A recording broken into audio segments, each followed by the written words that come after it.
Okay, let's unpack this. We are diving into a moment of history that wasn't just a battle. It was really a historic turning point for European power.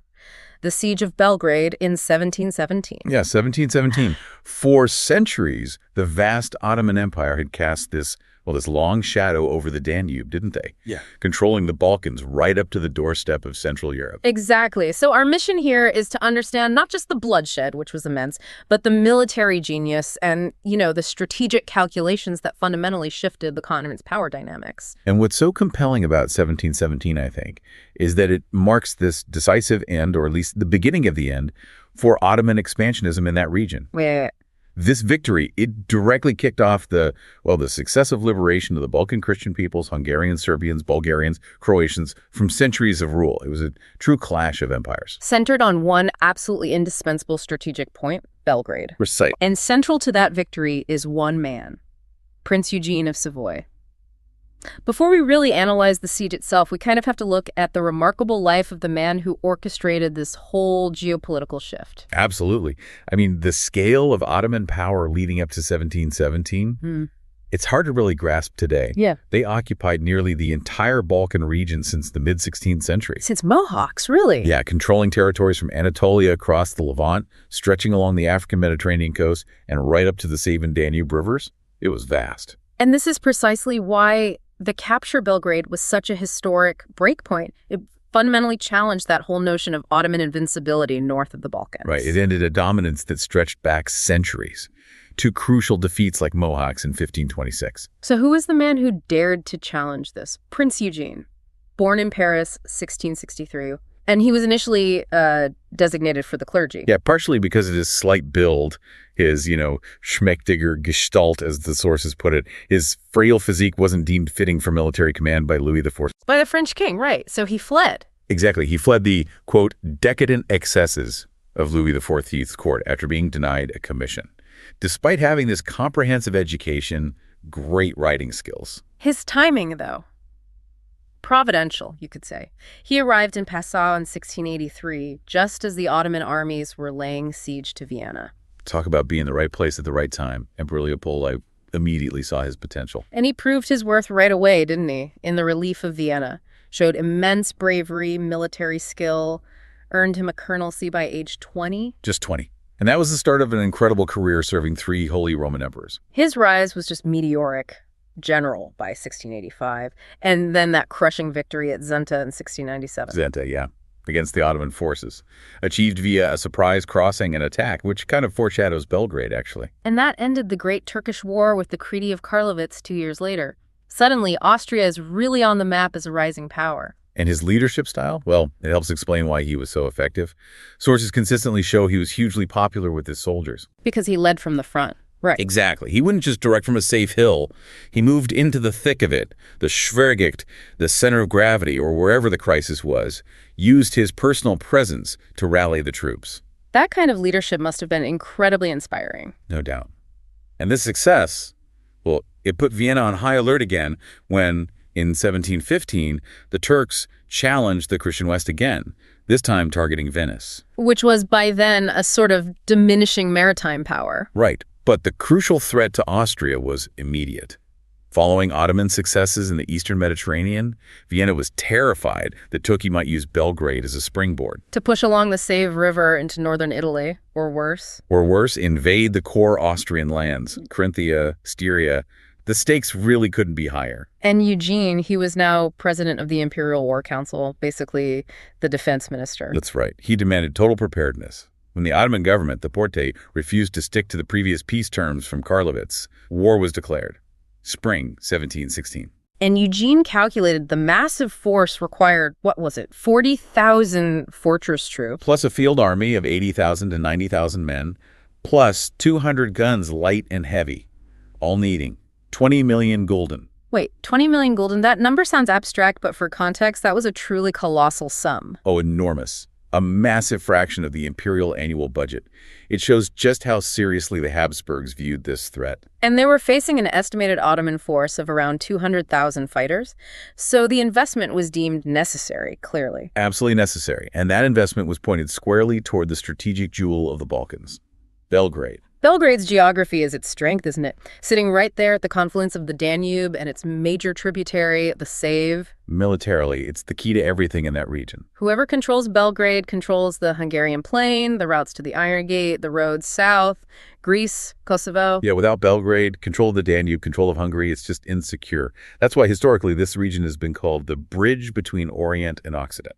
A geopolitical hotspot that's still vital today. Absolutely. Eugene knew the ultimate goal was Belgrade, but first, he had to deal with the main Turkish field army. So he arrives at Peterwardein, June 1716, but finds troops and artillery still missing. Those financial strains we mentioned, logistics were a nightmare. Building up that kind of force took time and incredible resources. And the Turks weren't exactly waiting around for him. Not at all. Under the Grand Vizier Damat Ali Pasha, this massive army, maybe 200,000, even 250,000 men, they crossed the Save and marched straight on Peterwardein. Eugene was caught off guard by their speed. It seems so. He faced a huge dilemma. Retreat, defend inside his trenches, or attack. And despite being outnumbered, maybe 3-1, 70,000 Imperials versus 200,000 Turks. He chose the boldest option, a surprise morning attack. Incredible nerve. The results were stunning. The surprise worked perfectly. The Turks suffered a crushing defeat, losing maybe 20,000 men. The Grand Vizier himself was killed. And Imperial losses. Comparatively light, around 5,000. It was such a significant victory that Pope Clement XI immediately sent Eugene a valuable sword and hat as gifts. Symbolic, but important. But crucially, Eugene deferred the final assault on Belgrade itself until 1717. Right. He first secured his rear, captured Temesvar later in 1716. But the primary reason for the delay was logistics, specifically river logistics. He needed time to build a specialized navy, the Danube Flotilla. So it wasn't just about land power. He needed river control, too. Absolutely. They commissioned Dutch shipbuilders to construct these light maneuverable frigates, armed with around 50 cannons each. Their main job was protecting the vital supply lines coming down the Danube, ammunition, provisions, essential stuff. A necessary counter to Turkish river power. Makes sense. And the logistics of actually getting 100,000 men into attack position around Belgrade, immense. The fortress was naturally protected by the Save and the Danube. So the assault had to come from the open ground to the south or southeast. Exactly. And this is where Eugene's logistical brilliance really shines. He chose to cross the Danube much further east, at Janjica. Okay. But more importantly, he used a newly discovered waterway, the Dunavica. This allowed his supply ships to completely bypass Belgrade, staying outside the range of the fortress cannons. Clever. Securing his supply line while beginning the siege. Precisely. The troops crossed on a bridge completed June 25, 1717, and the siege of the great fortress finally began. So by July 1717, Eugene's Iron Ring is tightening around Belgrade. Imperial forces, 100,000 men, hundreds of heavy guns. And facing them inside the fortress, 30,000 troops, including 20,000 elite janissaries, plus maybe 10,000 civilians caught in the middle. And Eugene's setup was quite advanced, wasn't it? An inner siege ring facing the fortress. And a massive outer defensive line, a circumvallation line facing southeast. He knew the Ottoman relief army was coming. He was preparing to fight a war on two fronts simultaneously. Expected, the relief army arrived. New commander, Chalil Pasha, marched from Adrianople with another huge force. 200,000 men, they estimated. Arrived early August, they immediately started bombarding the imperial camp while Eugene's own guns were still pounding the fortress. So you have this bizarre situation, shelling inwards and being shelled from outwards. It's the ultimate unwanted standoff. The Turks, probably wisely, didn't want to launch suicidal attacks against Eugene's trenches. They chose a war of attrition. Which means Eugene's army is now trapped. The besiegers become the besieged. Exactly. And this is where the whole campaign could have just spectacularly failed. The crisis developed really fast. Disease, heat. Disease spread like wildfire in the overcrowded, swampy camp conditions. Supplies ran low, especially after the Turks managed to capture some vital provision ships on the Danube. Casualties mounted daily. The situation became, as the sources say, unhaltbearer, untenable. Belgrade was turning into a death trap for the imperial army. It really was. Then, the critical shift, August 14th, 1717. The explosion. The explosion. A mortar shell, fired by the imperial artillery onto the fortress, landed directly on the main Turkish ammunition depot. Pure luck.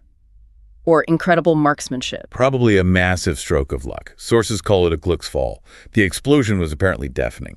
destroyed huge sections of the city within the walls, heavily damaged the fortifications, and caused just enormous losses among the garrison. And Eugene recognized this instantly as the decisive moment. Immediately. But he decided to act, not against the now weakened fortress, but against the huge Turkish relief army surrounding them. Wait, he decided this alone, without consulting his generals. Was that typical? It seems so. Sources say it was a free decision. An immense gamble, a surprise night attack against an enemy that still outnumbered him maybe 4-1. Night attacks were almost unheard of then, right? Extremely rare, a real strategic novelty. He committed only 60,000 men to this assault, leaving 10,000 behind in the trenches to keep an eye on the fortress garrison, which still had 25,000 capable troops inside. Incredible risk calculation. The attack began at midnight. Cavalry first, then the infantry at 3 a.m. They used the darkness and later a dense morning fog for cover. But that must have caused chaos. Fog. Darkness. Oh, absolutely. Units got lost. And most dangerously, a critical gap opened up in the center of the imperial line as they advanced. This is the moment of peak crisis, where Eugene himself... Right. This is where his personal commitment became paramount. When the line faltered, he personally led the second wave of infantry right into that gap to stabilize the position. He was wounded himself in the fighting. Leading from the front, literally putting himself in the line of fire. And his tactical directive to his commanders, this was key, maintain close formation and keep up a constant fire. He understood that against the Turks, it was the continuity of the fire more than its sheer strength that kept them pinned down. That requires enormous discipline from the troops, especially in the confusion of a night attack in fog. Incredible discipline. But the surprise was absolute. The Turks simply never expected an assault under cover of darkness. And as day broke, the imperial cavalry launched this massive attack, sweeping over the hill where the main Turkish artillery was positioned. That was probably the nail in the coffin. So by 8 a.m., it was over. Pretty much. The battle was decided, the Ottoman lines just dissolved, the Turks routed, fleeing in panic south toward the Morava River towards Nisha. The aftermath must have been swift. And total. Just 4 days later, August 20th, the Belgrade fortress offered surrender. Did Eugene grant terms? He did. He granted the remaining 20,000 Turkish troops free withdrawal on the condition they left behind all war materials.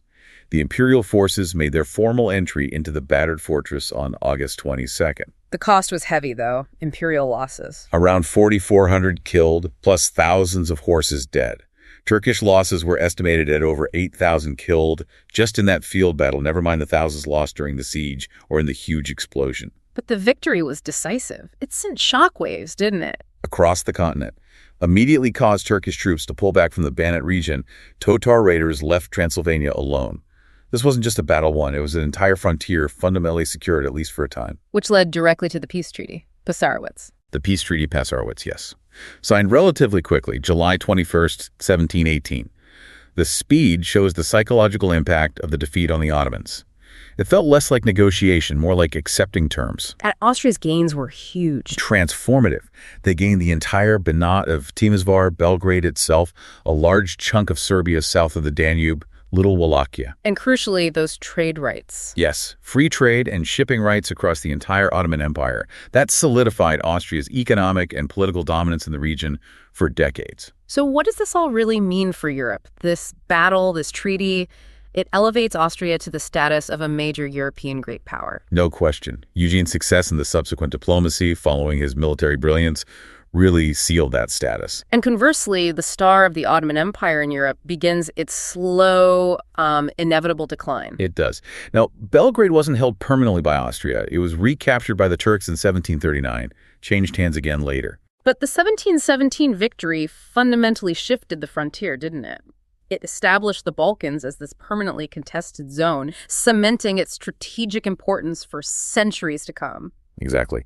And if we connect this to the bigger picture, Eugene's decision, attacking an army 4 times his size in the dead of night while already surrounded, it showed this incredible strategic confidence. It shattered the myth of Turkish invincibility north of the Balkans. Permanently. Yeah. He showed that tactical innovation, brilliant logistical planning, combined with that strict discipline he demanded, could overcome sheer numbers. So the Siege of Belgrade wasn't just a brutal military exchange. It was really a masterclass in seizing the moment, using logistics, innovation, like that night attack. Turning an absolutely untenable situation into total victory.